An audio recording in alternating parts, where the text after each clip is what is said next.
Daddy wasn't so patient, I'd be afraid I was going to turn out to be a terrific disappointment to my parents, and they are pretty lenient with me.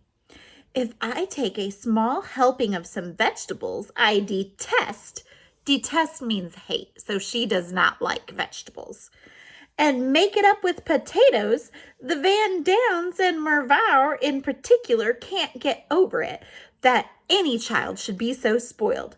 Come on, Anne, have a few more vegetables, she says straight away. No, thank you, Mrs. Van Dam, I answer. I have plenty of potatoes. But vegetables are good for you. Your mother says so too. Have a few more, she says, pressing them on me until Daddy comes to my rescue. Then we have from Mrs. Van Dam. You ought to have been in our home. We were properly brought up. It's absurd that Anne's so frightfully spoiled. I wouldn't put up with it if Anne were my daughter. These are always her first and last words.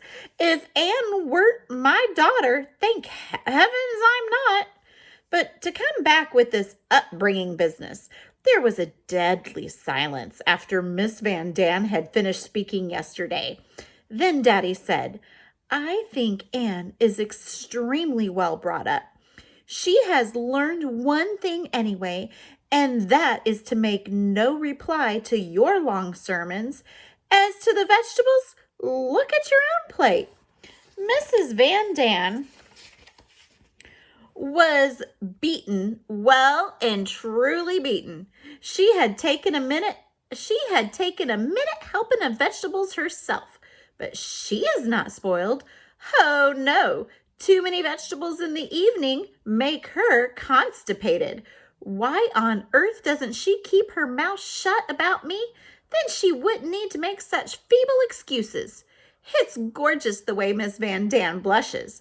I don't, and that is just what she hates. Yours, Anne.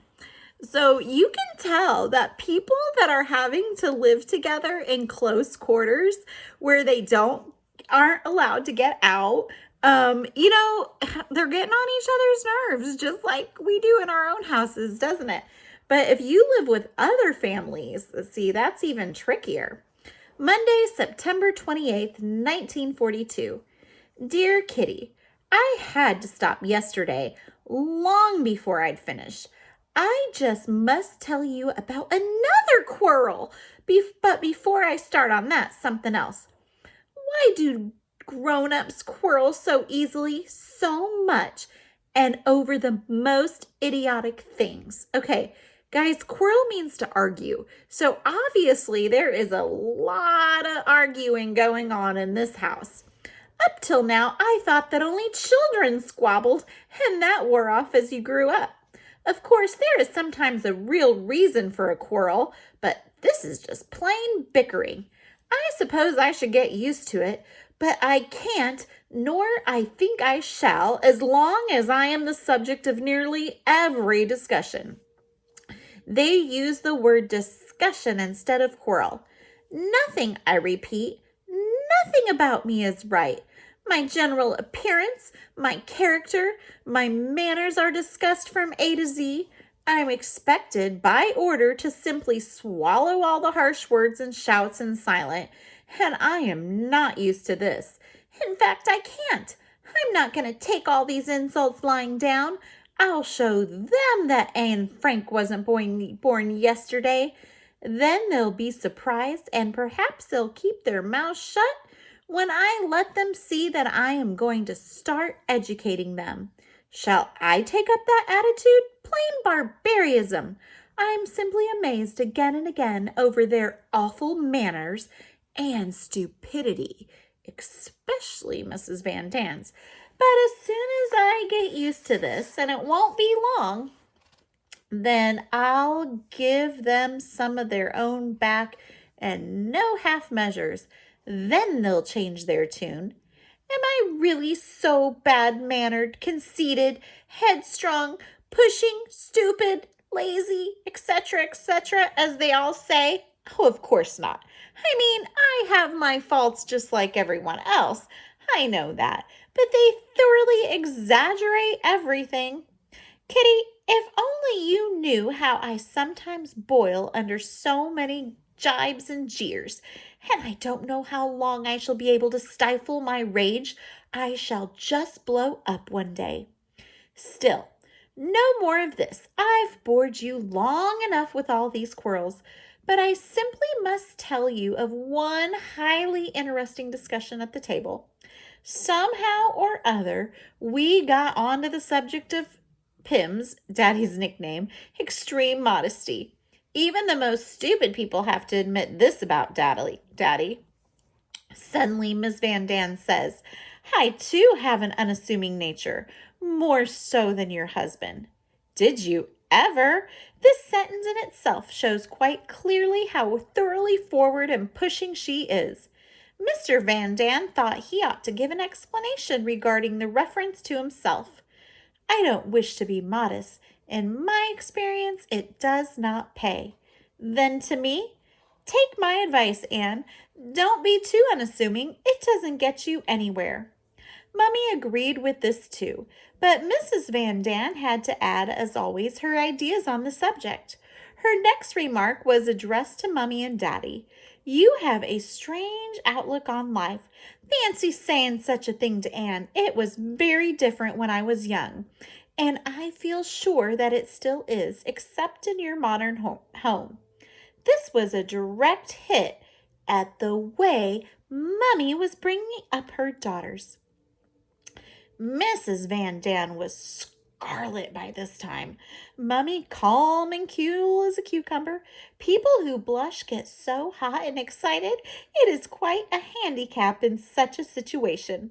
Mummy, still entirely unruffled, but anxious to close the conversation as soon as possible, thought for a second and then said, I find too, Miss Van Daan, that one gets on better in life if one is not over modest.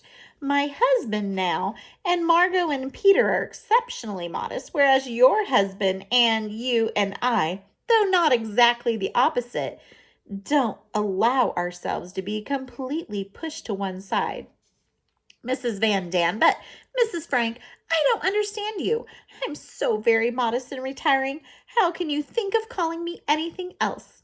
Mummy said, I did not say you were of a exactly forward, but no one could say you had a retiring disposition. Miss Van Daan, let us get this matter cleared up once and for all. I'd like to know, in what way am I pushing? I know one thing. If I didn't look after myself, I'd soon be starving. This absurd remark in self-defense just made Mummy rock with laughter.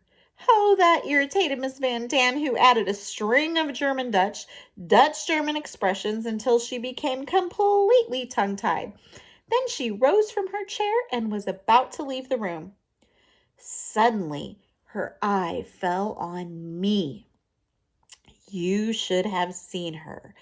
Unfortunately, at the very moment that she turned around, I was shaking my head sorrowfully, not on purpose, but quite involuntarily, for I had been following the whole conversation really closely. Miss Van Daan turned around and began to reel off a lot of harsh German, common and ill-mannered, just like a coarse, red-faced fishwife. It was a marvelous sight. If I could draw, I'd like to catch her like this. It was a scream, such a foolish, stupid little person. Anyhow, I learned one thing now. You only really get to know people when you've had a jolly good row with them. Then and only then can you judge their true character. Yours, Anne. Tuesday, September 29th, 1942. Dear Kitty, extraordinary things can happen to people who go into hiding. Just imagine, as there is no bath, we use a wash tub, and because there is hot water in the office, by which I always mean the whole lower floor, all 7 of us take it in turns to make use of this great luxury. But because we're all so different, and some of us are more modest than others, each member of the family has found his own place for carrying out the performance. Peter uses the kitchen in spite of its glass door. When he's going to have a bath, he goes to each one of us in turn and tells us that we must not walk past the kitchen for a half an hour. He seems to think this is sufficient. Now, Mr. Van Daan goes right upstairs. To him, it is worth the bother of carrying hot water all that way, so to have the seclusion of his own room. Miss Van Daan simply doesn't bathe at all at present. She is waiting to see which is the best place. Daddy has his bath in the private office, Mommy behind a fire guard in the kitchen, and Margot and I have chosen the front office for our scrub. The curtains were drawn on Saturday afternoons, so we wash ourselves in the semi-darkness. However, I don't like this place any longer, and since last week, I've been on the lookout for more comfortable quarters. Peter gave me the idea and was to try the large office WC. There I can sit down, have the light on, lock the door, pour my own bath water away, and I'm safe from prying eyes. I tried my beautiful bathroom on Sunday for the first time, and although it sounds mad, I think it's the best place of all.